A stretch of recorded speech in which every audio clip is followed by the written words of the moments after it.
നമസ്കാരം. ഇന്ത്യൻ പ്രധാനമന്ത്രി നരേന്ദ്രമോദിയെക്കുറിച്ച് അഭിമാനിക്കുന്ന ഒരു വ്യക്തിയാണ് ഞാൻ. അദ്ദേഹത്തിൻ്റെ ആർജവമുള്ള നിലപാടുകൾ രാജ്യത്തിന് അഭിമാനകരമായ നേട്ടം തന്നെയാണ് സമ്മാനിച്ചത്. പഴയ ഇന്ത്യ അല്ല, പുതിയ ഇന്ത്യ. ലോകത്തെവിടെയും തല ഉയർത്തി പിടിച്ചു നിൽക്കാൻ നമുക്ക് കഴിയുന്നത് മോദിയുടെ അസാധാരണമായ ഡിപ്ലോമാറ്റിക് മികവ് കൊണ്ട് തന്നെയാണ്. ഏറ്റവും ഒടുവിൽ പുറത്തു വരുന്ന വാർത്ത ന്യൂസിലൻഡും ഇന്ത്യയും തമ്മിൽ സ്വതന്ത്ര വ്യാപാര കരാറിൽ ഒപ്പുവയ്ക്കുന്നുവെന്നാണ്. ഈ ആഴ്ചയിൽ ആ കരാർ നിലവിൽ വരും. ഇതനുസരിച്ച് ഇന്ത്യയിൽ നിന്നുള്ള എല്ലാ ഉൽപ്പന്നങ്ങളും തീരുവയില്ലാതെ ന്യൂസിലൻഡിലേക്ക് കയറ്റുമതി ചെയ്യാൻ പറ്റും. അതേസമയം നമ്മുടെ ആഭ്യന്തര വിപണിയെ സംരക്ഷിച്ചുകൊണ്ട് ഇങ്ങോട്ട് കയറ്റുമതി ചെയ്യുന്ന 70% ഉൽപ്പന്നങ്ങൾക്ക് മാത്രമേ നികുതി രാഹിത്യം നടപ്പിലാക്കിയിട്ടുള്ളൂ. പാൽ, കാർഷിക മേഖല, പഞ്ചസാര തുടങ്ങിയ നമ്മുടെ ആഭ്യന്തര വിപണിയെ ബാധിക്കുന്ന മേഖലകളിൽ ഈ നികുതി ഇളവ് ബാധകമല്ല. ഇത്തരം അസാധാരണമായ വ്യാപാര കരാർ ഇന്ത്യ നേടുന്നത് ആദ്യമല്ല. യൂറോപ്യൻ യൂണിയനുമായും ബ്രിട്ടനുമായും അത്തരമൊരു കരാറിൽ നമ്മൾ ഒപ്പുവെച്ച് കഴിഞ്ഞു. ഏറെ വൈകാതെ അത് നടപ്പിലാവും. സൗദി അറേബ്യയോടും UAEയോടും പോലും നമ്മൾ വലിയ വ്യാപാര കരാറിൽ ഒപ്പുവെച്ചിട്ടുണ്ട്. അങ്ങനെ ഇന്ത്യ മഹാരാജ്യത്തിൻ്റെ താൽപ്പര്യങ്ങൾ സംരക്ഷിക്കുക, നമ്മുടെ പ്രതിരോധ സംവിധാനങ്ങൾ ഉയർത്തിപ്പിടിക്കുക എന്നതൊക്കെ മോദി സർക്കാരിൻ്റെ പ്രത്യേകതയാണ്. പാകിസ്ഥാൻ്റെ മുട്ടുവിറപ്പിച്ച ഓപ്പറേഷൻ സിന്ദൂർ മാത്രം മതി മോദിയോടും മോദി സർക്കാരിനോടും നമുക്ക് ആദരവ് തോന്നാൻ. എന്നിരുന്നാലും ഒരു ഇന്ത്യക്കാരൻ എന്ന നിലയിൽ നമ്മളെ വേദനിപ്പിക്കുന്ന, വ്രണപ്പെടുത്തുന്ന സമീപനമാണ് അമേരിക്കൻ പ്രസിഡന്റ് ഡൊണാൾഡ് ട്രംപ് എടുക്കുന്നത് എന്ന് പറയാതിരിക്കാൻ നിവൃത്തിയില്ല. ട്രംപ് നമ്മളോട് മാത്രമല്ല, ഒട്ടുമിക്ക രാജ്യങ്ങളോടും, ഉറ്റ ചങ്ങാതിമാരായ യൂറോപ്യൻ രാജ്യങ്ങളോട് പോലും ഇങ്ങനെയൊക്കെ തന്നെയാണ് ചെയ്യുന്നത്. പക്ഷേ ഇന്ത്യയുടെ ആത്മാഭിമാനത്തെ മുറിവേൽപ്പിക്കുന്ന തരത്തിൽ ട്രംപ് നടത്തുന്ന പരാമർശങ്ങൾ, ട്രംപിൻ്റെ അപമാനിക്കൽ നമ്മൾ എത്ര കാലം സഹിക്കേണ്ടതുണ്ട്? അമേരിക്കയുമായി ഭിന്നിക്കുന്നത് ഉചിതമായ തീരുമാനമല്ല. അമേരിക്കയോട് സഹകരിച്ച് പ്രവർത്തിച്ചില്ലെങ്കിൽ നമ്മുടെ സമ്പദ് വ്യവസ്ഥയെ അത് ബാധിക്കുകയും ചെയ്യും. പക്ഷേ എല്ലാത്തിനും ഒരു പരിധിയില്ലേ. 2ാം തവണ അധികാരത്തിൽ എത്തിയതിനു ശേഷം ഇന്ത്യയോടെ ഒരു സഹാനുഭൂതിയും ട്രംപ് പുലർത്തിയിട്ടില്ല. ഇന്ത്യയെ അപമാനിച്ചുകൊണ്ടേയിരിക്കുന്നു, ഇന്ത്യയെ വെല്ലുവിളിക്കുന്നു, ഇന്ത്യയുടേത് ചത്ത എക്കണോമിയാണ് എന്ന് ഉറക്കെ പ്രഖ്യാപിക്കുന്നു. ഇന്ത്യയും ചൈനയും നരകക്കുഴികളാണെന്ന് പറയുന്നു.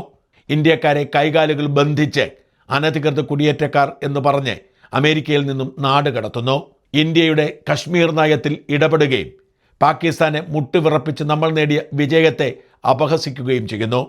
ട്രംപിൻ്റെ മധ്യസ്ഥതയിലാണ് നമ്മൾ യുദ്ധം അവസാനിപ്പിച്ചത് എന്ന നുണ പറഞ്ഞുകൊണ്ടേയിരിക്കുന്നു. മറുഭാഗത്ത് പാകിസ്ഥാനെ ചേർത്ത് പിടിക്കുകയും മഹത്തായ രാജ്യമെന്ന് പറയുകയും പാക് സൈനിക മേധാവിയെ ഒരു ഭരണാധികാരിയെ പോലെ വിളിച്ചുകൊണ്ടുപോയി സൽക്കരിക്കുകയും ചെയ്യുന്നു. ഇന്ത്യ മഹാരാജ്യത്തെ ദുർബലപ്പെടുത്താൻ ഭീകരവാദികൾക്ക് ചെല്ലും ചെലവും കൊടുക്കുന്ന ഒരു രാജ്യത്തിൻ്റെ സൈനിക മേധാവിയാണ് മഹത്തായ മനുഷ്യൻ എന്ന് പറഞ്ഞ് ട്രംപ് ഇടയ്ക്കിടെ സ്തുതിച്ചുകൊണ്ടിരിക്കുന്നത്. അങ്ങനെ ഇന്ത്യയെ അപമാനിക്കുകയും പാകിസ്ഥാനെ ചേർത്ത് പിടിക്കുകയും ചെയ്യുമ്പോഴും നമ്മൾ എന്തുകൊണ്ടാണ് ദുർബലതയോടെ പെരുമാറുന്നത് എന്ന ചോദ്യം പലരും ഉയർത്തുന്നുണ്ട്. അമേരിക്കയോട് ഭിന്നിക്കേണ്ട കാര്യമില്ല, പക്ഷെ നമ്മുടെ ആത്മാഭിമാനം നമ്മൾ ഉറക്കെ പറയേണ്ടതില്ലേ? ഗൗരവമായ പരാമർശങ്ങൾ ഉന്നയിച്ചുകൊണ്ട് ഇന്ത്യ അപമാനിക്കുമ്പോൾ നമ്മൾ എന്തുകൊണ്ടാണ് തുടർച്ചയായി മൗനം പാലിക്കുന്നത്?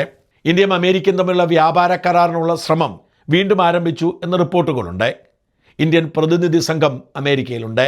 ഇന്ത്യയുടെ മേൽ പിഴച്ചുങ്കം ചുമത്തി സമ്മർദ്ദത്തിലാഴ്ത്തി നമുക്ക് വേണ്ടാത്ത കാർഷിക ഉൽപ്പന്നങ്ങൾ പോലും നമ്മളെക്കൊണ്ട് വാങ്ങിപ്പിക്കാനുള്ള ശക്തമായ സമ്മർദ്ദം അമേരിക്ക നടത്തിക്കൊണ്ടിരിക്കുന്നു.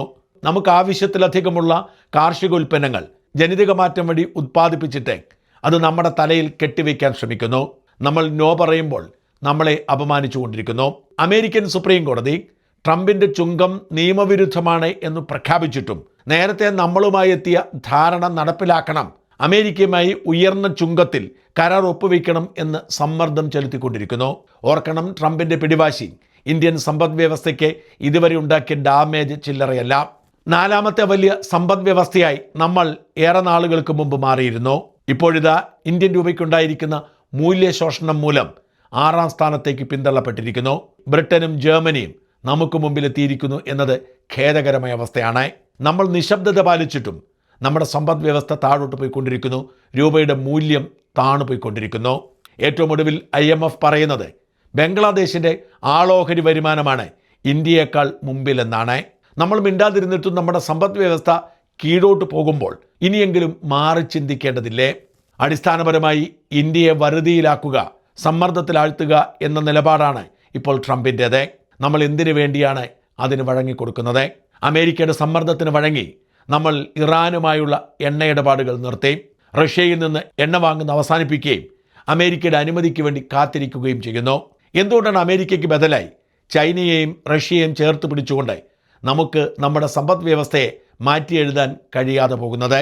ഇത്രയധികം അപമാനമേറ്റ് നമ്മൾ അമേരിക്കയുടെ കരുണയ്ക്ക് വേണ്ടി കാത്തിരിക്കേണ്ടതുണ്ടോ? ഏറ്റവും ഒടുവിൽ പുറത്തേക്ക് വരുന്ന വാർത്ത, ട്രംപ് നമ്മുടെ സോളാർ ഉൽപ്പന്നങ്ങൾക്ക് 123% നികുതി പ്രഖ്യാപിച്ചിരിക്കുന്നു എന്ന ഞെട്ടിക്കുന്ന വാർത്തയാണ്. നേരത്തെ തന്നെ നമ്മുടെ സോളാർ ഉൽപ്പന്നങ്ങൾക്ക് 125% നികുതി ഏർപ്പെടുത്തിയിരുന്നു.